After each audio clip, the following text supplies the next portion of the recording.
नमस्कार, मैं हूं दीपाली राणा। आप देख रहे हैं योर मनी, पर्सनल फाइनेंस से जुड़ा हमारा स्पेशल शो जो हर रोज हम लाते हैं ताकि आपकी हेल्प कर सके बेहतर फाइनेंशियल प्लानिंग में। अगर आपने इन्वेस्टमेंट की शुरुआत कर दी है या शुरुआत करना चाहते हैं, कैसे करें, कैसे पोर्टफोलियो अपना डिफाइन करें, ये सब बातें बताने में, समझाने में योर मनी आपकी मदद करता है। कैसे पार्टिसिपेट कर सकते हैं इस मेथड के जरिए जो आपकी स्क्रीन पर है। 7045220000 हमारा व्हाट्सएप नंबर है। yourmoney@nw18.com ईमेल आईडी है। फेसबुक ट्विटर पर जाइए सीबीसी आवाज के और हैशटैग आज का आवाज योर मनी लिखकर अपने सवाल भेज दीजिए। और इन दोनों ही सोशल मीडिया प्लेटफॉर्म्स के थ्रू ये शो लाइव भी आप देख सकते हैं। हमारे साथ हैं आज वाइज इन्वेस्ट के सीईओ हेमंत रुस्तगी। हेमंत जी नमस्कार, स्वागत है आपका। और क्वेरीज लेने से पहले आज बात करेंगे म्यूचुअल फंड रेटिंग्स की कि म्यूचुअल फंड रेटिंग्स होती क्या है, कैसे दी जाती है, कौन इन रेटिंग्स को अलॉट करता है। और दूसरा सबसे बड़ा पहलू ये कि अगर आप कोई म्यूचुअल फंड ऑप्ट कर रहे हैं उसकी रेटिंग देखकर इन्वेस्ट करना कितना जरूरी है, बताइए।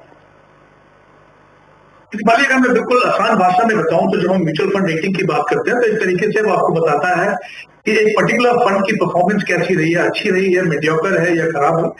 लेकिन सच्चाई ये है कि जब म्यूचुअल फंड स्कीम को कभी रेट किया जाता है तो परफॉर्मेंस के अलावा और भी पैरामीटर्स है जिनको देखा जाता है।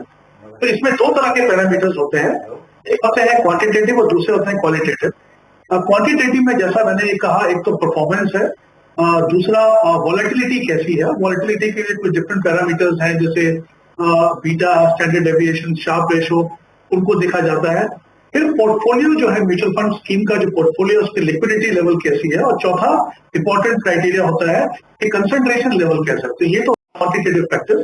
फिर होते हैं क्वालिटेटिव फैक्टर जहां पे एक तरीके से हम कह सकते हैं कि फंड की पेडिग्री को देखा जाता है, फंड मैनेजर के ट्रैक और साथ ही ये भी देखा जाता है कि प्रोसेस है वो कैसा है। इन सब पैरामीटर्स की वेटेज के बाद जो फाइनल रेटिंग आती है उसको हम म्यूचुअल फंड की रेटिंग कहते हैं। अब ये जो रेटिंग है एजेंसीज, जो बड़ी मेजर रेटिंग एजेंसी जो फंड को रेट करती है वो है क्रिसिल और इक्रा, और साथ में मॉर्निंग स्टार और वैल्यू रिसर्च। उसके अलावा ऐसे पोर्टल्स भी हैं जिनका अपना प्रोप्राइटरी मॉडल है जिसके हिसाब से वो म्यूचुअल फंड की रेटिंग करती है। तो ऑब्वियसली जैसा मैंने कहा कि ये इन पैरामीटर्स के हिसाब से वो आपको बताते हैं और उसमें दो तरह की रेटिंग या रैंकिंग होती है। कुछ जो रेटिंग एजेंसीज हैं वो स्टार सिस्टम फॉलो करती हैं, यानी 1 to 5 स्टार। 5 स्टार फंड वो है जो बेस्ट परफॉर्मिंग फंड है, 1 स्टार वो है जो वर्स्ट परफॉर्मिंग फंड है। कई जगह पे उनकी रैंकिंग होती है 1 to 5, 1 बेस्ट परफॉर्मिंग फंड और 5 जो है वर्स्ट परफॉर्मिंग फंड। तो इस तरीके से इनकी जो रेटिंग या रैंकिंग की जाती है। इंपॉर्टेंट चीज ये है कि जितने भी पैरामीटर, स्पेशली जो मैंने आपको क्वांटिटेटिव बताए, वो हिस्टोरिकल डेटा पे काम करते हैं। यानी जो रेटिंग आपके सामने आती है वो होती है हिस्टोरिकल डेटा। पर सच्चाई ये है कि जब आप किसी स्कीम में डिसाइड करते हो इन्वेस्ट करने के लिए तो आप खाली सिर्फ हिस्टोरिकल डेटा नहीं देखते, आप ये भी देखना चाहते हो कि आगे जाके उनका पोटेंशियल कैसा है। यानी अगर किसी इक्विटी फंड की बात कर रहे हैं तो उनका सेक्टर एलोकेशन कैसा है, उनका सेगमेंट वाइज एलोकेशन कैसा है, फंड मैनेजर की कॉल इन द पास्ट कैसी रही है डिफरेंट मार्केट सिनेरियो में, और डिफरेंट पैरामीटर्स हैं जिनको आपको देखे सेलेक्ट करना है। तो जैसा आपने मुझे पूछा कि मैं कहूंगा कि जहां तक फंड की रेटिंग का सवाल है वो एक तरीके से एलिमिनेशन प्रोसेस आपको मदद करता है।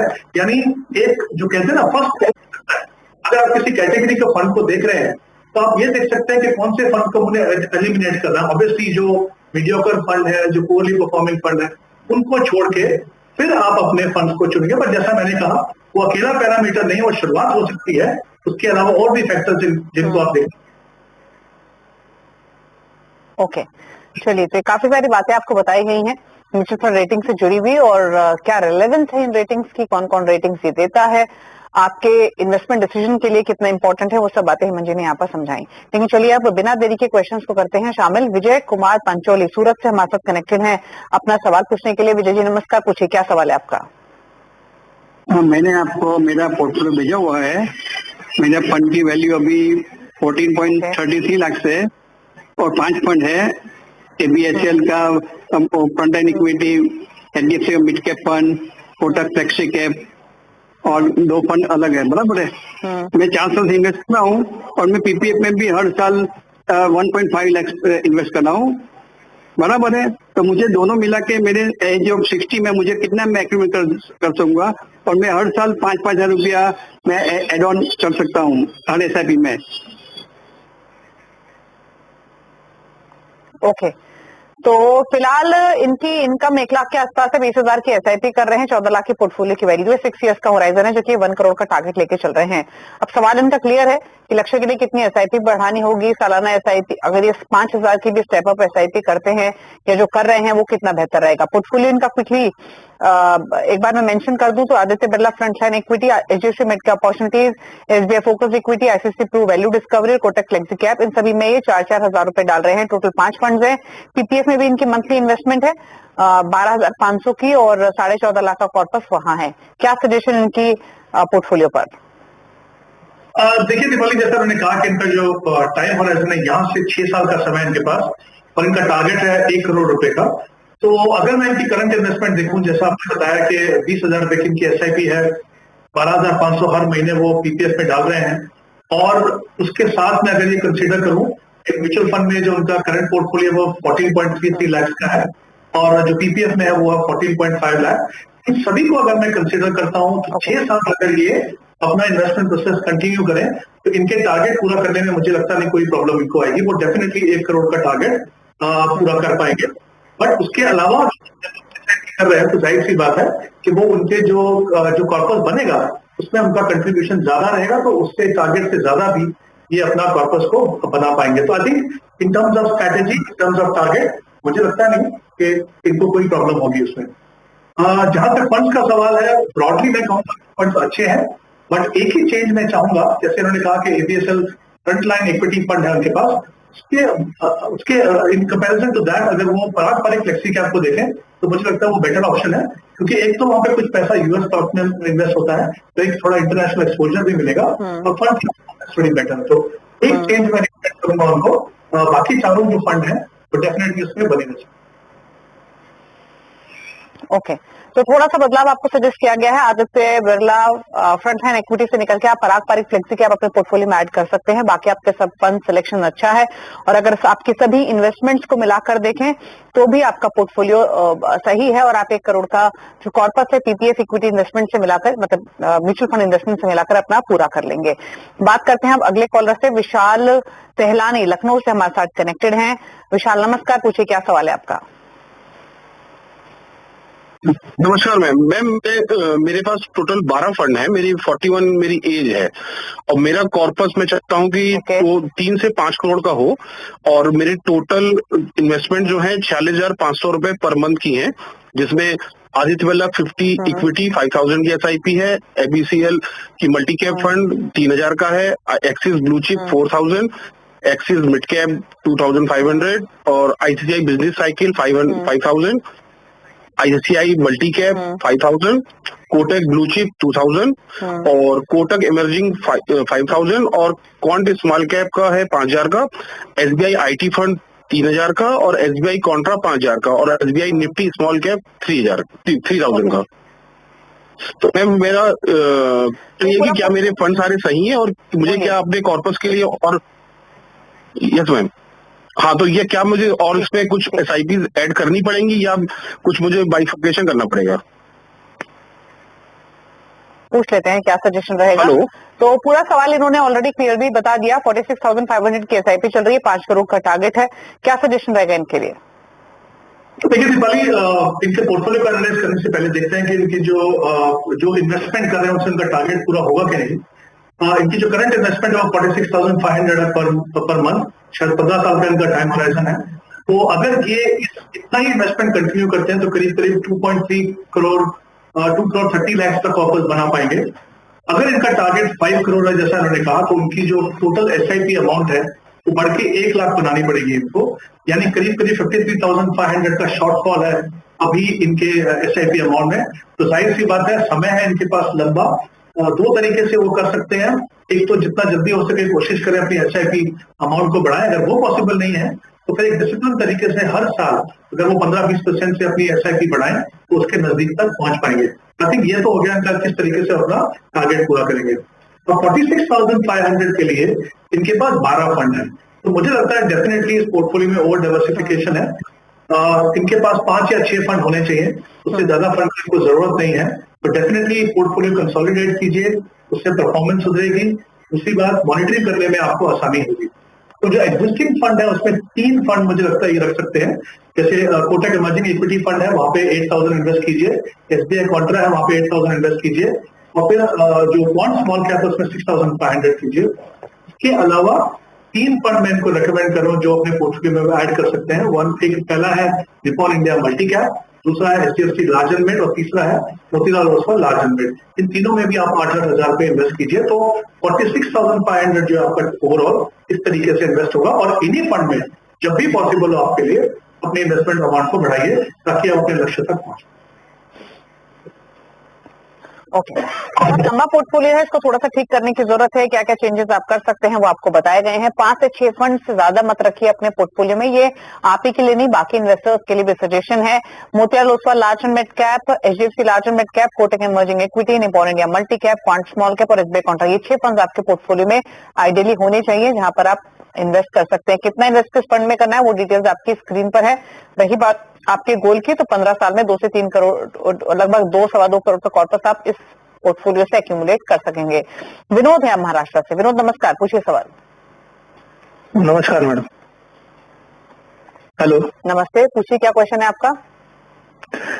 जी मैम, अभी मेरी उम्र 47 ईयर है।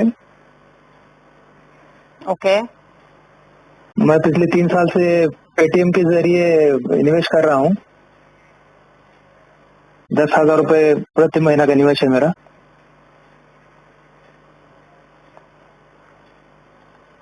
आवाज आ रही मेरी? बताइए, क्विकली बताइए विनोद जी, बिल्कुल थोड़ा जल्दी बताइए। हाँ। और क्या डिटेल्स है आपके पोर्टफोलियो की? डिटेल्स हमारे पास हैं। आपका लक्ष्य क्या है? लक्ष्य मेरा अभी 15-20 साल का मेरा हॉराइजन है। उसमें 1 करोड़ रुपए तक का मुझे फंड चाहिए। ठीक है। और तो मेरे फंड में 10 फंड है, म्यूचुअल फंड के 10 अलग अलग सेट इसमें मैं इन्वेस्ट कर रहा हूँ अलग अलग। तो मुझे उसमें डाइवर्सिफिकेशन ज्यादा हो गया तो मुझे कम करना है। स्पेसिफिक मुझे चाहिए कि किसमें कौन से कम करूं या कौन से रखूं। ठीक है, बिल्कुल सही सोच रहे हैं आप, क्योंकि 10,000 के लिए 10 फंड्स को रखना कोई बहुत सही रणनीति नहीं है। और जैसे अभी हेमंत जी ने भी कहा, 10,000 की बात नहीं, चाहे 20,000 करें या 40,000 करें, 5 से 6 फंड्स रखिए कम से कम। अपने पोर्टफोलियो में से ज्यादा रखने की जरूरत नहीं है। रही बात इनके क्वेश्चन की, तो हेमंत जी क्या सजेशन होंगे? 10,000 की एसआईपी है, 18 to 20 ईयर्स का टाइम होराइजन है। और फिलहाल PGI India mid cap opportunities, Parag Parikh flexi cap, Canara Robeco blue chip, Kotak emerging equity, Mirae asset emerging blue chip, HDFC index, Nifty 50 plan, Axis small cap, SBI small cap, Axis mid cap, Axis blue chip. तो basically जो suggestion आप देते हैं वो ये समझ चुके हैं पहले ही, और इसीलिए कह रहे हैं कि 10 फंड्स नहीं चाहिए इनको पोर्टफोलियो में, कंसोलिडेट करना है पोर्टफोलियो। बताइए क्या सजेशंस इनके लिए? जी बिल्कुल ठीक है। आई थिंक उन्होंने सही पहचाना कि उनके पोर्टफोलियो में इशू ये है कि बहुत ज्यादा फंड है। 10,000 रुपए की इन्वेस्टमेंट कर रहे हैं एसआईपी से इक्विटी फंड में, क्योंकि इनका टाइम होराइजन 18 से 20 साल है। तो ऑब्वियसली वो सही स्ट्रेटेजी है और सही एसेट क्लास में वो इन्वेस्ट कर रहे हैं, उसमें कोई प्रॉब्लम नहीं है। सिर्फ पोर्टफोलियो को कंसोलिडेशन करने की जरूरत है। मुझे लगता है इनके पोर्टफोलियो में जिस तरीके की इन्वेस्टमेंट है वो मैक्सिमम 4 फंड रखे हैं अपने पास, और उन चारों में 2,500 की एसआईपी करें। और वो चारों के चारों फंड, जैसे मैंने कहा कि एग्जिस्टिंग फंड है उन्हीं में से वो चुन के कर सकते हैं। जैसे पारंपरिक flexi cap, Kotak emerging equity, HDFC Nifty 50 index है उनके पास, और एक एसबीआई स्मॉल कैप है। तो ये 4 फंड रखिए। अमाउंट को जरा थोड़ा सा रीअलाइन कीजिए, 2,500 इन चारों फंड में लगाइए और लॉन्ग टर्म के लिए इन्वेस्ट करेंगे तो डेफिनेटली आपको अच्छे रिजल्ट मिलेंगे। और शायद उन्होंने ये भी कहा कि वो कुछ लमसम पैसा इन्वेस्ट करने के लिए देख रहे हैं 3 फंड में। तो मुझे लगता है स्मॉल कैप को छोड़ के बाकी 3 फंड जो मैंने कहा उनमें आप इन्वेस्ट कर सकते हैं। बट क्योंकि बड़ी रकम है आपके पोर्टफोलियो साइज के हिसाब से, तो मैं चाहूंगा कि वो आप सिस्टमैटिक ट्रांसफर प्लान से अगले 6 महीने में हर महीने एक इक्वल अमाउंट इन्वेस्ट करते रहे लिक्विड फंड से इनके अंदर, ताकि क्योंकि हम देख रहे हैं कि शायद अगले 3 से 6 महीने के बाद थोड़ी सी और क्लैरिटी आएगी in terms of interest rate trajectory और इन्फ्लेशन की, तब तक क्लैरिटी रह सकती है, तो उसका फायदा आपको होगा। ओके, तो 4 ही फंड रखिए पोर्टफोलियो में, Parag Parikh flexi cap, HDFC index Nifty fund और Kotak emerging equities, SBI small cap. इन चारों में 2,500 ईच डालिए। बाकी लमसम अगर कहीं करना है तो उसके लिए 3 फंड आपको अलग सजेस्ट किए गए हैं, जैसे इंडेक्स निफ्टी फंड, पारंपरिक flexi cap, Kotak emerging equity. तो कंसोलिडेट कीजिए अपने पोर्टफोलियो को, 10 नहीं 4 फंड ही रखिए। रुक रहे हैं ब्रेक के लिए, ब्रेक के उस पर कुछ और क्वेश्चन को लेंगे। हेमंत जी बने हुए हैं हमारे साथ, चल वापस आते हैं।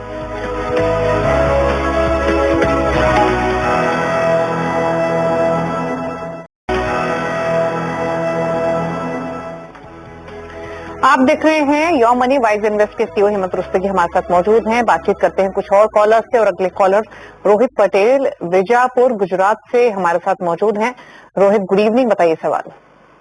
Good evening ma'am. हेलो, बताइए क्या सवाल है आपका। एक्चुअली मैम मेरा थोड़ा निवेश के हिसाब से मैंने गोल रखे हैं। मेरी 2 बच्ची है, एक बच्ची है 6 साल की और दूसरी बच्ची है 2 साल की। तो उनकी पढ़ाई के लिए और रिटायरमेंट के लिए मैंने प्लान के लिए मैंने मैसेज किया था। मेरी बच्ची जो 6 साल की है उसके लिए मैंने रखा है पारंपरिक फ्लेक्सी के फंड, और उसकी 13 साल के बाद, और दूसरी बेटी है 2 साल की, उसका मैंने रखा है SBI large and mid cap fund for 16 years. और रिटायरमेंट के लिए मैंने निपुण इंडिया मल्टी कैप फंड मैंने चूज किया है 28 ईयर आफ्टर। और जो बड़ी बेटी है उसके लिए मैंने रखा है 60 लाख, और छोटी बेटी के लिए 80 लाख, और मेरा जो रिटायरमेंट है उसमें मैंने रखा है 4 करोड़। 4 करोड़, ओके। अच्छा, फिर बताइए, आपने 3 फंड्स के नाम लिए तीनों गोल्स के लिए, तो आप लमसम पैसा डालेंगे क्या इन फंड्स में या SIP करेंगे? SIP।